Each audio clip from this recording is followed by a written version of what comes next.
संवेदनशील बनना ये गहरी बातें हैं।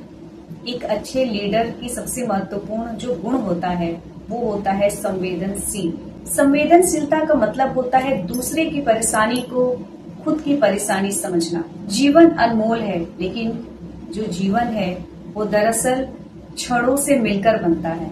इसीलिए आपके सामने जो भी क्षण है उसे व्यर्थ की बातों में नष्ट ना करें, बल्कि अपनी मेहनत के रंग से रंग दें। हमारे जीवन में संवेदनशीलता बहुत जरूरी है। संवेदनशीलता जब हमारे हाथ में होती है तो अच्छी होती है, लेकिन वहीं अगर हम संवेदनशीलता के हाथ में आ जाते हैं तो हमें निगल जाती है। फिर हमारे विचार ठीक नहीं रहते, बुद्धि काम नहीं करती और हम छोटी छोटी बातों को दिल पर ले लेते हैं। हमारे देखने और सुनने की शक्ति धीरे धीरे धूमिल होती जाती है।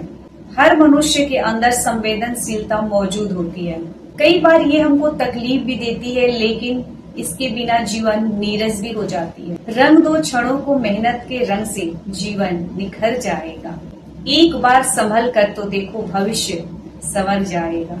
हमें संवेदनशील होना आवश्यक है। जो कार्य करे उसमें पूरी तरह से फोकस करें और विशाल दृष्टिकोण रखें। संवेदनशील जरूरी है, पर मजबूती के साथ अपने दृष्टिकोण को विशाल रखो। ऐसी संवेदनशीलता के जीवन का आयाम आपके अनुभव में आ जाएगा। संवेदनशीलता विकसित करने का मतलब है कि अगर आप अपनी आंखें बंद करें तो आपको अनुभव हो। इसे तर्क से नहीं, संवेदना से चलती है। कभी कभी आप किसी की आंखों के दर्द को पढ़ लेते हैं। वो कुछ ना कहे, लेकिन आप फिर भी उसके मन के मर्म को समझ लेते हैं। भीड़ की शोर तो आपको परेशान करती है, लेकिन खामोशिया की तारों भरी अंधेरी रात आपसे बहुत कुछ कह जाती है। आप ही है संवेदनशील। इमोशनल पर्सनालिटी आजकल की तेज भरी जिंदगी में इमोशन की कमजोरी समझी जाती है। संवेदनशीलता यानी एक अनुभूति या एक फीलिंग है जिसे हम संवेदनशील कहते हैं। संवेदनशील व्यक्ति अपनी भावनाओं को या तो व्यक्त नहीं करते हैं, और अगर व्यक्त करते हैं तो बहुत तीव्रता के साथ व्यक्त करते हैं। ज्यादातर ये लोग अंतर्मुखी ही होते हैं, मतलब दूसरों से ज्यादा मेल मिलाप नहीं करते। ये लोग बहुत जल्दी और छोटी छोटी बातों पर भावुक भी हो जाते हैं।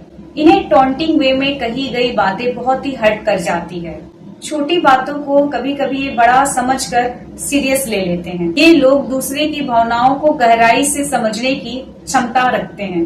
कई बार तो ये अपने नजदीकी किसी इंसान को दुख में देखकर खुद भी उतने ही दुखी हो जाते हैं। इन लोगों में स्वयं को और दूसरों को जज करने की बहुत आदत होती है। अक्सर ये स्वयं की क्षमता और काबिलियत पर संदेह करने लगते हैं। अगर आपके अंदर संवेदनशीलता है तो मैं नहीं आनी चाहिए, और अगर आपके अंदर मैं आ रहा है तो कहीं ना कहीं संवेदनशीलता नष्ट हो रही है।